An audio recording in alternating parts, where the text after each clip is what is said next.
Hey, hi, hello, I'm Jack Blue. You can call me Jack or Blue. I don't really care.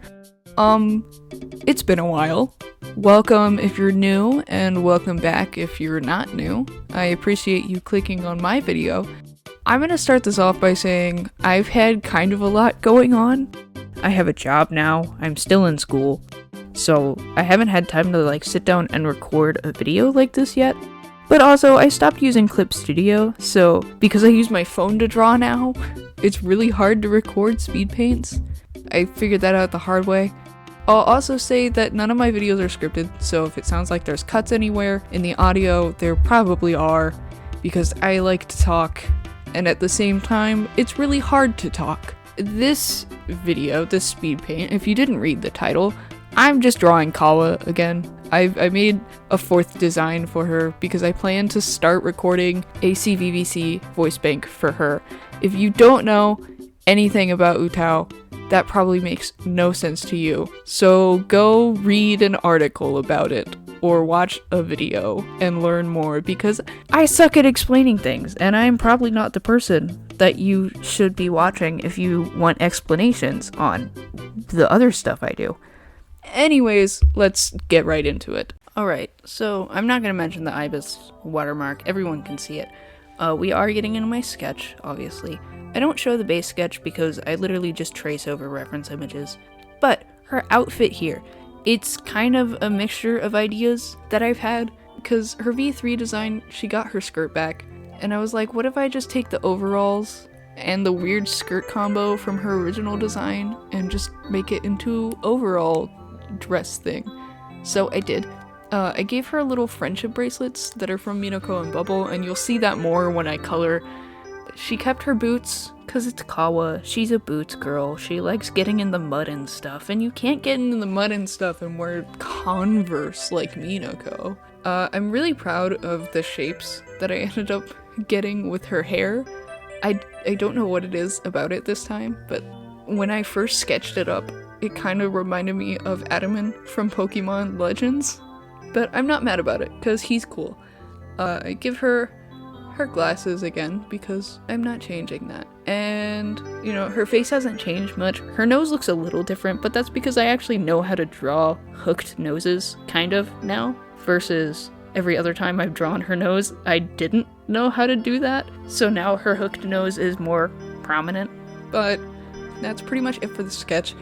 The line art, I start off with a kind of thick outline of everything so I can do my drop shadow, and then I make my brush a little smaller, and then I use the thinnest lines for her face because they have the most detail.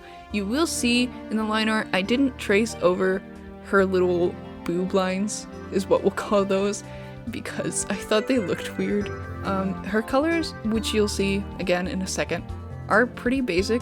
It's just kind of a monochrome green with brown thrown in for the boots. I do end up desaturating her skin very slightly. It's not noticeable at all, but I thought it looked better, so I did.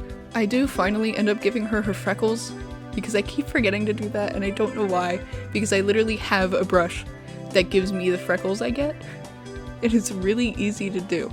I will say that I don't know why I keep giving Kawa different designs every time she gets a new voice bank.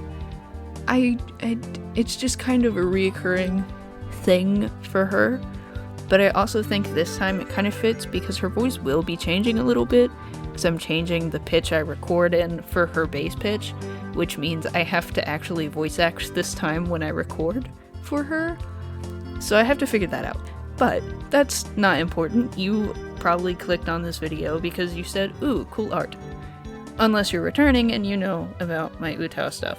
Here you'll see my shading process. I use red for skin and then multiply it.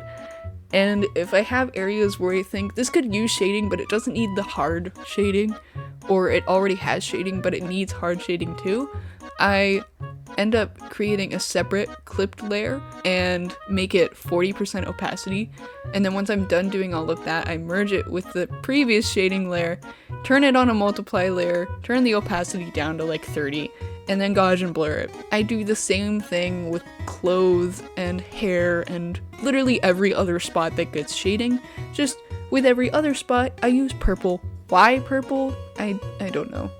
I do want to eventually get into using shading colors that are kind of like an overarching color of a character.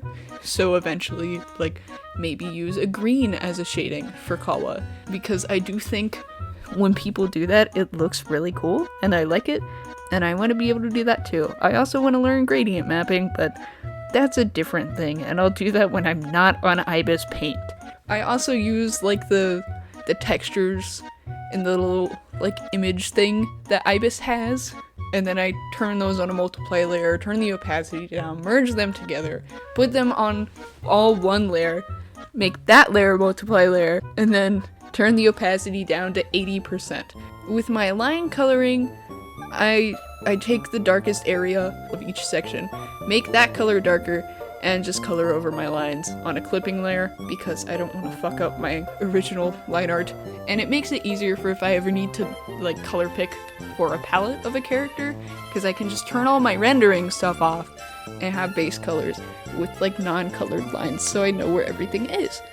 It's really simple. I did forget to color a part of her leg. I do get to that after I put my glow in and blur my lines, so then I have to re-blur my lines. But yeah, that's pretty much it. I'll leave you with a little bit of art left, so thank you for watching.